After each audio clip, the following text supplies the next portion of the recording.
अस्सलाम वालेकुम रहमतुल्लाहि व बरकातुहू। मेरे इस इस्लामिक चैनल के नाज़रीन, आप सबको खुश आमदीद और मरहबा कहता हूँ। आज एक ख़ास बात जो है वो आपसे करनी है, वो ये है कि इस रुकू के अंदर आयत सजदा है। तो जब ये पेज कंप्लीट हो जाएगा, मुकम्मल हो जाएगा, वहाँ पर सजदा तिलावत होगा। तो आपने सजदा तिलावत ज़रूर करना है। जिसने कुरान पाक की तिलावत सुननी है, सब पर सजदा वाजिब हो जाता है। अऊज़ु बिल्लाहि मिनश शैतानिर रजीम, बिस्मिल्लाहिर रहमानिर रहीम। वमन अहसनु क़ौलन मिम्मन दआ इलल्लाहि व अमिला सालिहन वक़ाल इन्ननी मिनल मुस्लिमीन। वला तस्तविल हसनतु वलस्सय्यअह इदफ़अ बिल्लती हिय अहसनु फ़इज़ल्लज़ी बैनक व बैनहु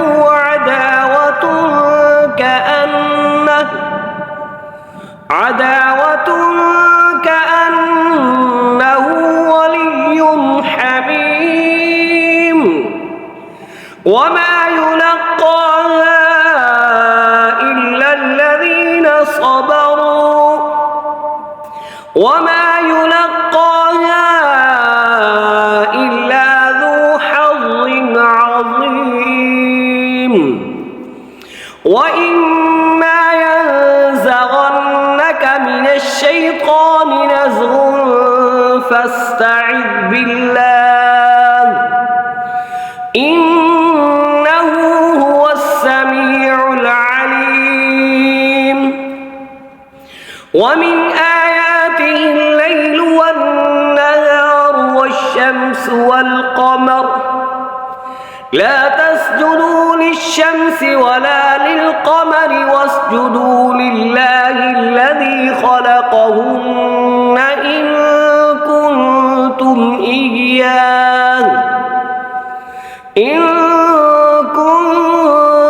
إياه تعبدون। فإن استكبروا فالذين عند ربك يسبحون له بالليل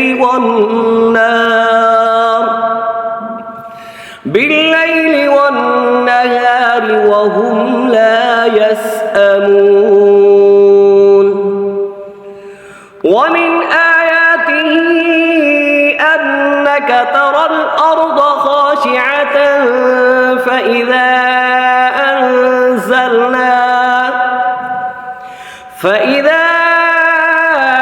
أنزلنا عليها الماء اهتزت وربت إن الذي أحياها لمحيي الموتى إنه على كل شيء قدير।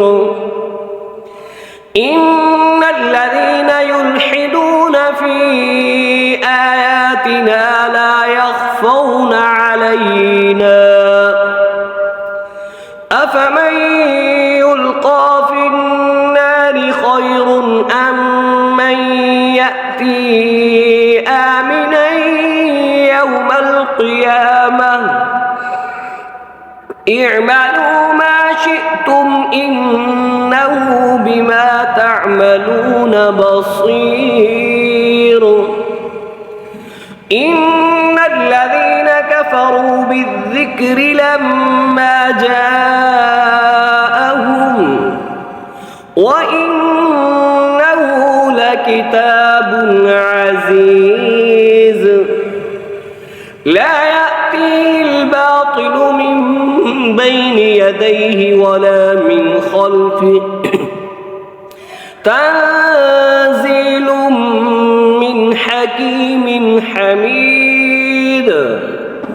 ما يقال لك إلا ما قد قيل للرسل من قبلك إن ربك لذو مغفرة وذو عقاب أليم ولو جعلناه قرآنا أعجميا لقالوا لولا فصلت آياته أأعجمي وعربي قل هو للذين آمنوا هدى وشفاء والذين لا يؤمنون في آذانهم وقر وهو عليهم عمى أولئك ينادون من مكان بعيد صدق الله العظيم। ये वीडियो अच्छी लगे ज़रूर सब्सक्राइब करें, शेयर करें और लाइक करें। अल्लाह ताला हम सब को सही तरीक़े से कुरान पाक पढ़ने की तौफ़ीक़ अता